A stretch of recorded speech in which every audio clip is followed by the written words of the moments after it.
Good afternoon, everyone. Welcome to Gemsland Online School. This afternoon, we're going to be learning about poetry in English, and we're going to be looking at the features of poems, and we're also going to be writing our own poems. So once again, get ready with your writing pads and notes, take down important ideas, jot down notes, and I'm going to be sharing with you my screen right away.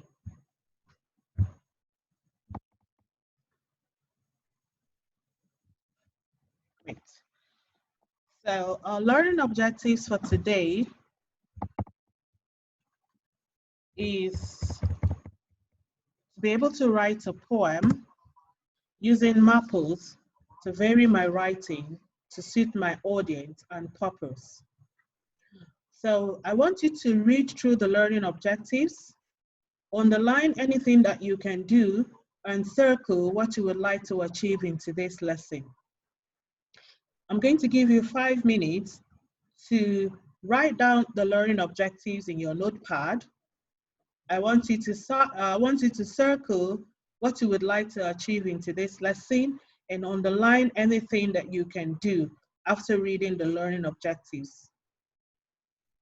So underline anything you can do, circle what you would like to achieve. So we're going to read the learning objectives again.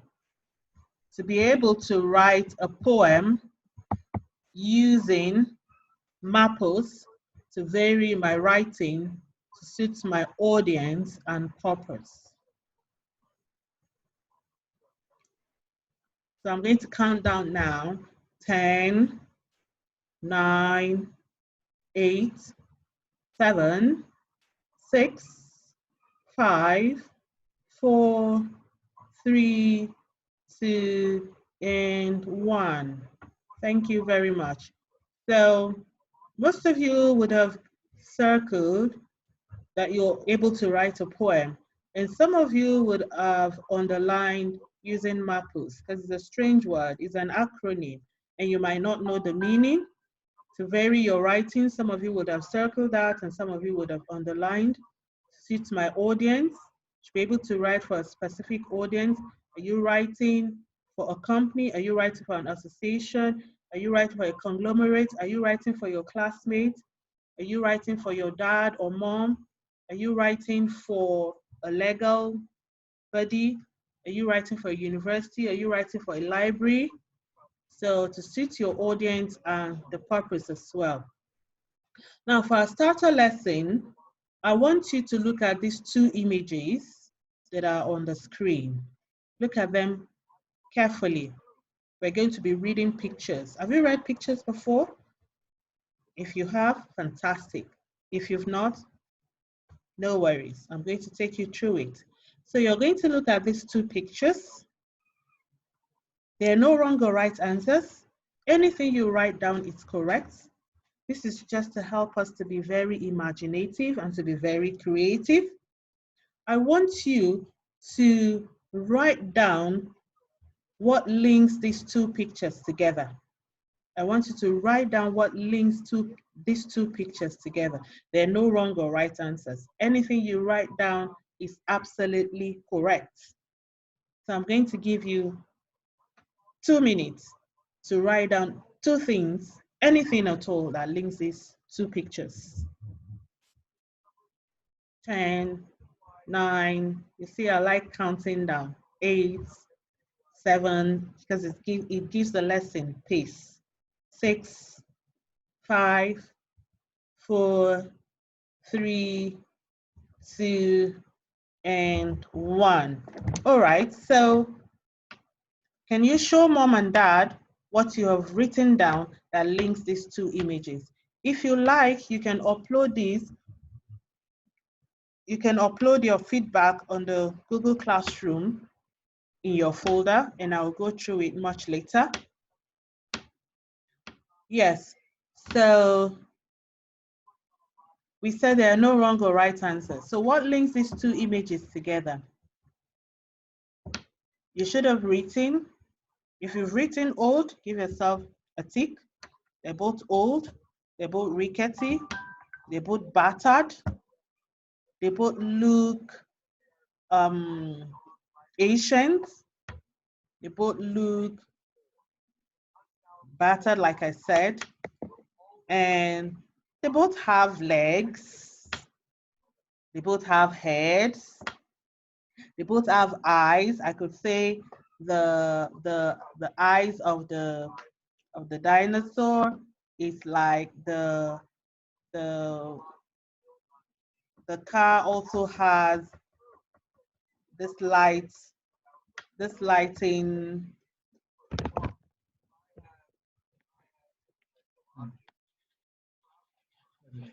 headlights. The car also have headlights. So we could say they both have eyes. They both have hands. Perhaps the hand of the car or the handle of the door handle could be likened to the hand of the dinosaur. I think they both have tails. The dinosaur has a tail and the car also has a tail. They both shade of green. And so many other things that you can link. They both have a seat. The dinosaur is sitting down like he has a seat, and the car also has a seat. Because there are no wrong or right answers. Anything you write down is absolutely correct. So we move on. That was one of our starter lessons. We have two starter lessons for this. We have two starter activity for this lesson. So again, we're back to the learning objectives.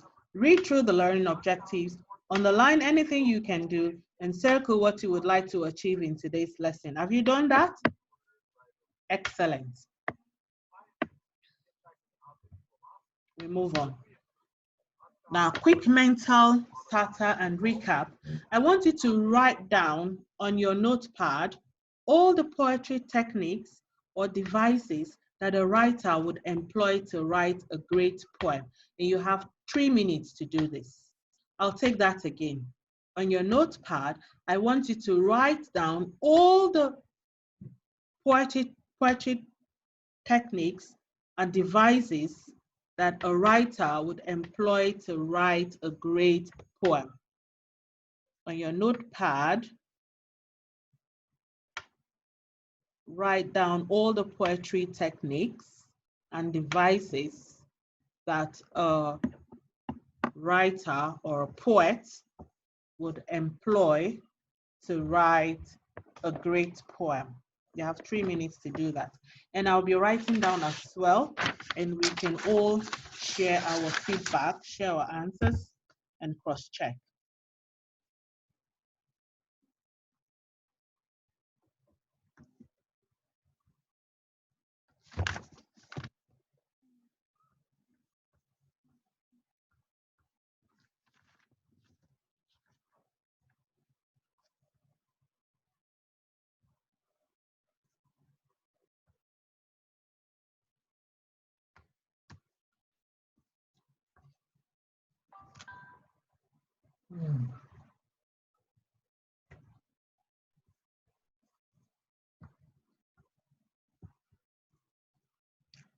Right, so let's get our feedback now.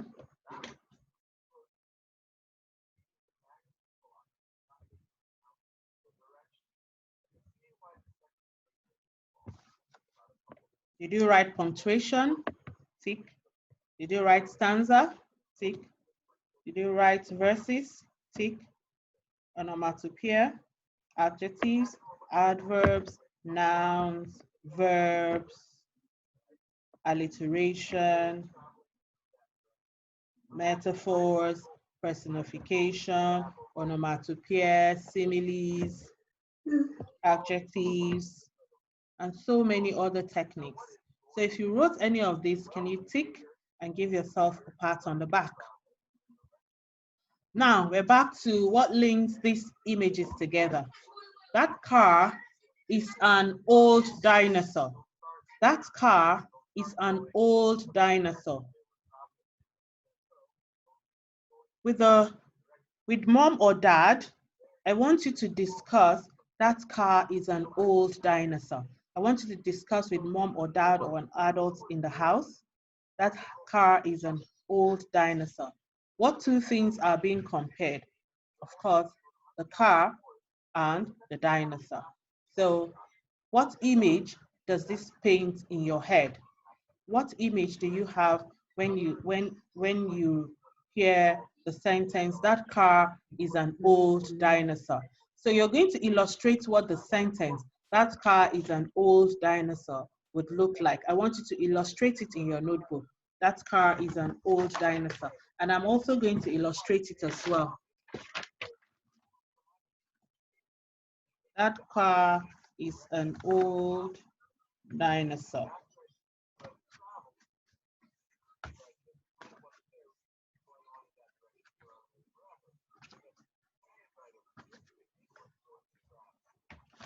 So you would have come up with different interesting pictures. You could have drawn maybe a car with a dinosaur head, or a dinosaur with the body of a car, and so many other interesting picture. So this is we've read an image, and now we're also trying to interpret a sentence. What mental picture does it create in our head? And at the same time, put down our ideas on paper by drawing an image. So get ready, 60 seconds. I'm going to be counting down. You're going to draw the image now, and we're going to be counting down 60 seconds. Are we ready? Go.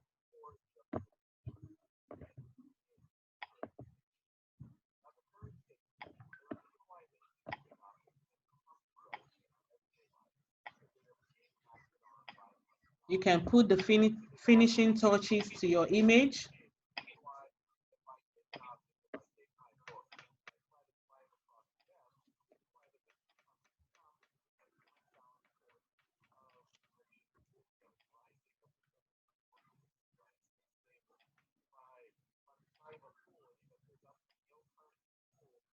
Forty, 39, 38, 37, 36, 35, 34, 32, 31, 30.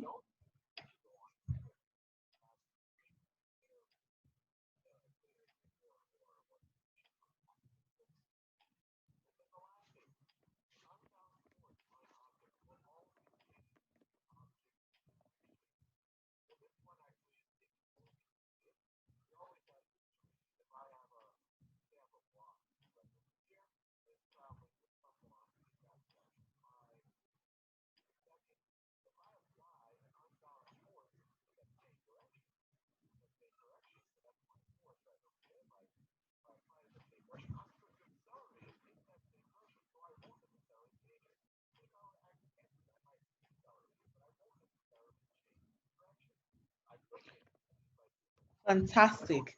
Now show your drawing which image captures the sentence the best. You can even have a vote with mom and dad. So mom and dad should have also drawn an image, and you can also draw your own image, or any other adults in the house, and you both compare your images and you vote which image captures the sentence the best. And you can also have a vote, and the winner should have a lollipop. To start, with an adult sitting next to you, you have 30 seconds to read the descriptions that are in the boxes. So we're going to read, I'll be reading, and you'll read with me as well. Are we ready? Look carefully at the descriptions to see if you can work out what is being described. So we're going to read together now. Sorry.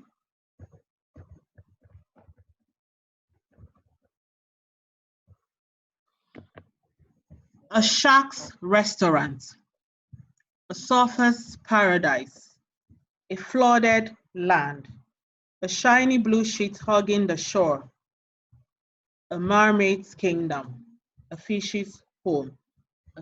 fields of blue.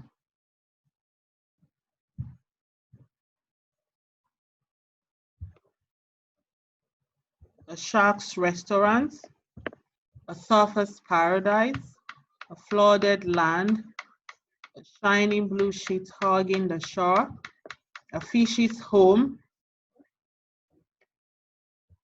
and then, so what do we think the others describe? What do you think these sentences? What do you think these phrases they are describing? What are they describing? A shark's restaurant. What could be a shark's restaurant? A surfer's paradise. Where do you think a surfer will surf? A flooded land. When a land is flooded, always flooded by water. So what is that? A shining blue sheet hugging the shore. What's a blue thing that will be hugging the shore? A quilt of blue. The color is blue. A mermaid's kingdom. Where do you think mermaids live? A fish's home. Of course, where do fishes live? By now, you should have guessed the answer correctly. And it's the sea. The sea is a fish's abode. The sea is a fish's abode. A surfer's paradise. The sea is a surfer's paradise. The sea is like a surfer's paradise. The sea is like a fish's abode. Whoosh, whoosh, whoosh. The sea goes whoosh, whoosh, whoosh. The sea is furious at the world. Back to our learning objectives. To be able to write a poem using maples to vary my writing to suit my audience and purpose.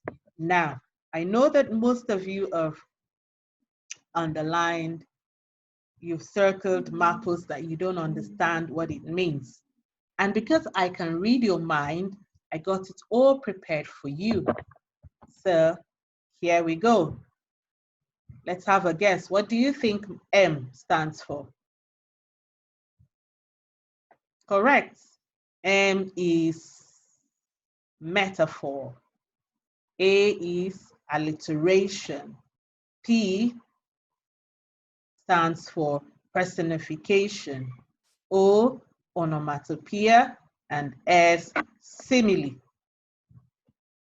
So metaphor is where one thing is said to be another. Alliteration, using the same sound in more than one word. Personification, an inanimate object, not alive, is described as if it were a person. A word, O, onomatopoeia, a word which makes the sound associated with what is being named. Simile, where one thing is compared with another using like or as. Again, you have the meaning of maples there: alliteration, onomatopoeia, metaphor, simile, personification, and it will be put up there for you throughout until the end of the lesson. Welcome to Room 101. On your copy of the stanza below, we're going to underline at least one maples technique that we can find. Are we ready? The title of this poem is Storm at Sea. Get ready with your paper and your notes and write down any simile or metaphor, any maples technique that you have been able to identify. In the great old storm, the thunder goes bang, bang, bang. It is like a beating drum. It is as loud as a firing gun at the start of a race. It is an enormous earthquake. The thunder is furious at the world. Bang, bang, bang. In the great old storm, the wind goes whoosh, whoosh, whoosh. It is howling. It is like a howling wolf. It is as cold as ice from the Arctic. It is a wild whistle blowing high and low. The wind is singing a deadly song. Whoosh, whoosh, whoosh. In the great old storm, the waves go crash, crash, crash. They're as tall as towering buildings in a city. They're like fists pounding the surface. They're like bulldozers. They are blue bulldozers of the sea. The waves are waving sailors goodbye to Davy Jones' locker. Crash, crash, crash. We're going to read that poem again. And as we read, we're going to underline or come up with all of the features that we talked about at the beginning of this lesson when we introduced the starter, and we wrote down the techniques that a poet would employ or will devise, the devices a poet will employ when writing a poem.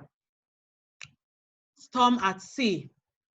In the great old storm, the thunder goes bang, bang, bang. Bang, bang, bang. Of course, it's onomatopoeia. It's like a beating drum.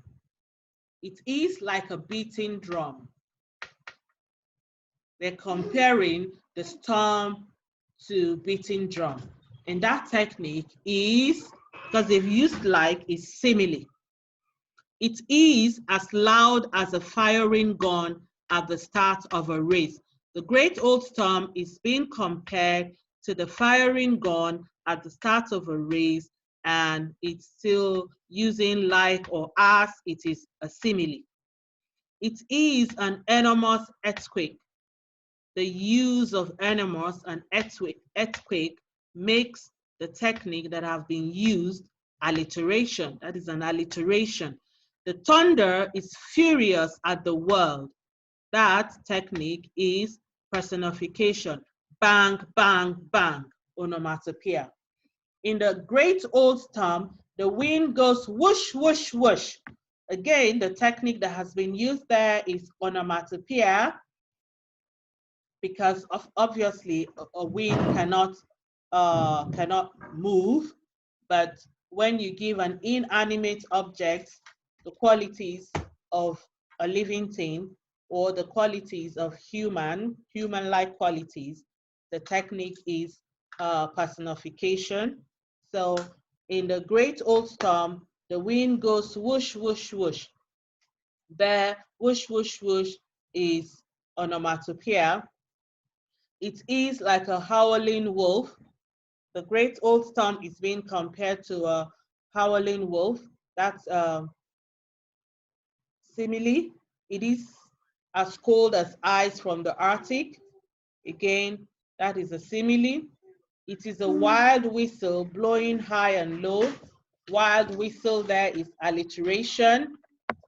The wind is singing a deadly song. That's personification, giving an inanimate animate quality. Whoosh, whoosh, whoosh is onomatopoeia. In the great old storm, the waves go crash, crash, crash. Again, that is onomatopoeia.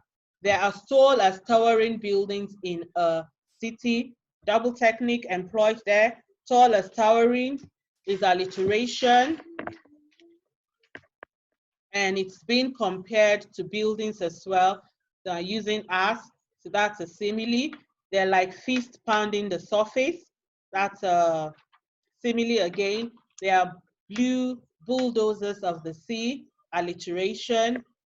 The waves are waving sailors goodbye to Davy Jones' locker.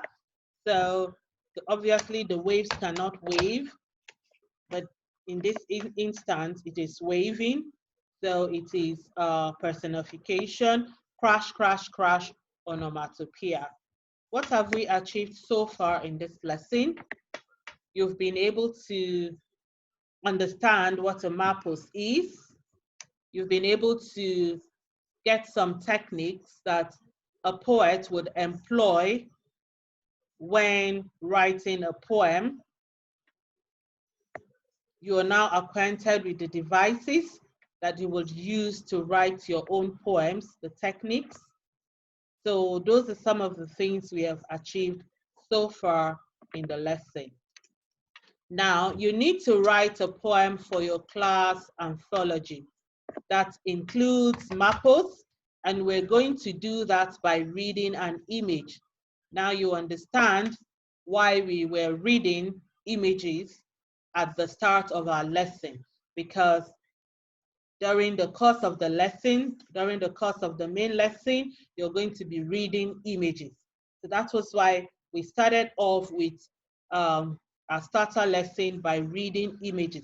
So right now, I know you're equipped with the skills to be able to read an image. So it's not going to be strange. So your success criteria for this lesson is you must use mapos, you must write in stanza, and remember who you're writing for. You're writing for your class anthology. You're not writing for a newspaper house. You're not writing to your head teacher. You're not writing to a school. You're not writing to McDonald's. You're not writing to an eatery. You're writing for your class anthology. So your audience is your classmates. And why are we writing the poem? We're writing the poem to collect a class anthology. So you're going to need a copy of the sheet. So this is the image we're going to be reading. And you're going to draw a table like this, similar to this one. You have 1, 2, 3. You draw a grid of 4 by 4, that is 16 boxes. And you label it 1, 2, 3. What do you see? What do you hear? What does the sea do? So we're going to be reading. So the first column is what do you see? 1, 2, 3. You're going to write down 3 things that you can see when I put on the picture. So this is the image. What can you see? Well, I can see, write down what you can see, number 1. Write down what you can see, number 2. Write down what you can see, number 3. You don't have to copy my ideas. I'm going to share my ideas with you. I can see thunder, lightning. I can see a storm. I can see the waves crashing. I can see it's raining heavily. I can see the darkish bluish sky. I can see that the sea is angry. I can see that the ship is tumbling, or a ship is about to drown, or a ship is about to cascade, or a ship is about to fall over. I can see thunderbolts, lightning strike. So write down everything you can see. So what do you hear? Imagine, so we're going to go on a journey now. Imagine that you are at this location right now. You can close your eyes and think, all right, I'm already closing my eyes now. We're at the sea. I can see the thunder, the lightning, the waves crashing. What do you think you can hear? Well, I can hear the lightning striking. I can hear the waves crashing, whoosh, whoosh, whoosh. I can even hear people screaming on the ship. The people aboard the ship, I can hear them crying, wailing, screaming for help. I can hear some sounds in the sea of some angry animal, or some angry fish, reptiles, or whatever around the area. I can hear the sound of the rain whooshing and pouring down heavily. So write down everything you can hear, 3 things you can see, 3 things you can hear. The last but not the least, what does it do? What does it do? What does the sea do? What can you say about the sea? What does the sea do? The sea is angry. The sea is crying. The sea is wailing. The sea is upset. So those are examples of what the sea is doing. Now we're going to create a poem with your descriptive words. Now you're going to have a go.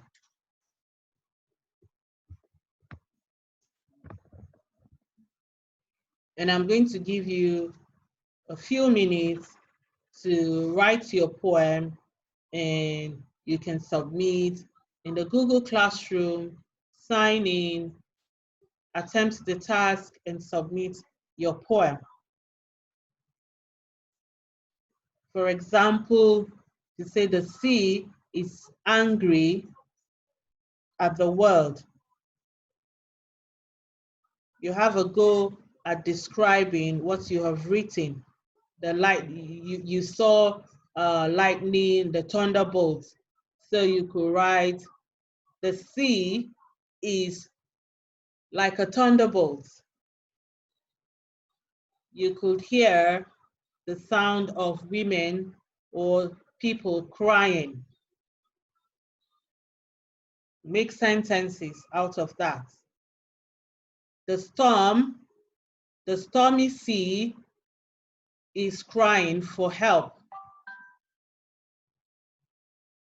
The people on the stormy sea are crying for help. So just make up interesting sentences. Don't forget to use mapos.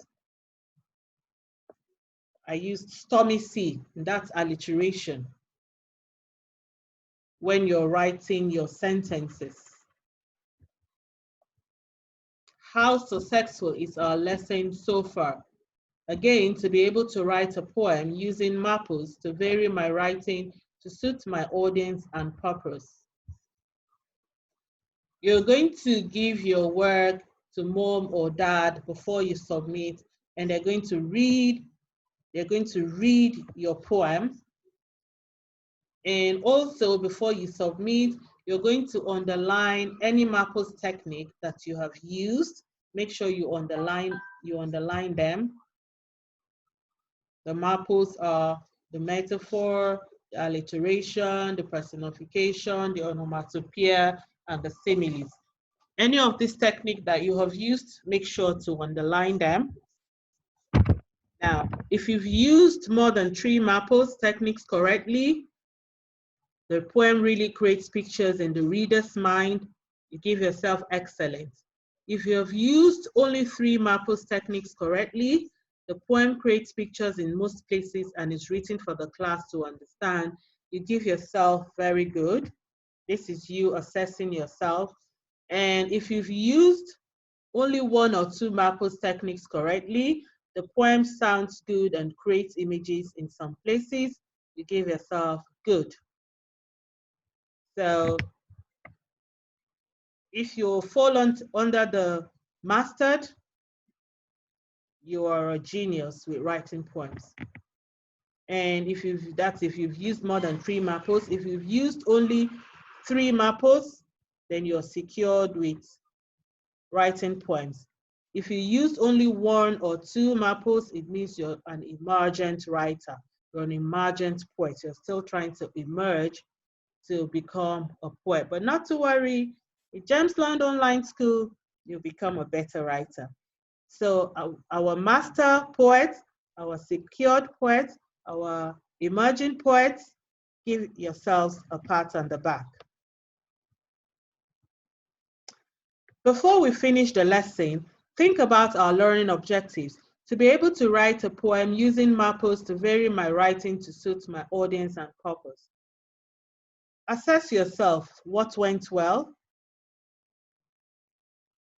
Even better if, what can you improve upon? What do you think you should do better next time? Give yourself a smiley face if you felt you had a successful work.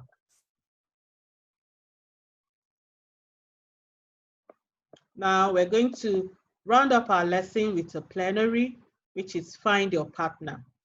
But don't worry, we don't need to find any partner now. all you need to do is just attempt the quiz. Quick quiz. Which Maples technique am I? The sun was a golden ball in the sky. Metaphor. Which Maples technique am I? The snow shimmered like glitter. Simile. The boy was a fierce tiger prowling through the forest. Metaphor. Which Maples technique am I? Peter Piper picked a pepper. That's a cheap one. Alliteration. The branches clung onto the girl, refusing to let go. Personification. In the great old storm, the wind goes whoosh, whoosh, whoosh. Onomatopoeia. Thank you for listening. That brings us to the end of the lesson. Thank you so much for listening.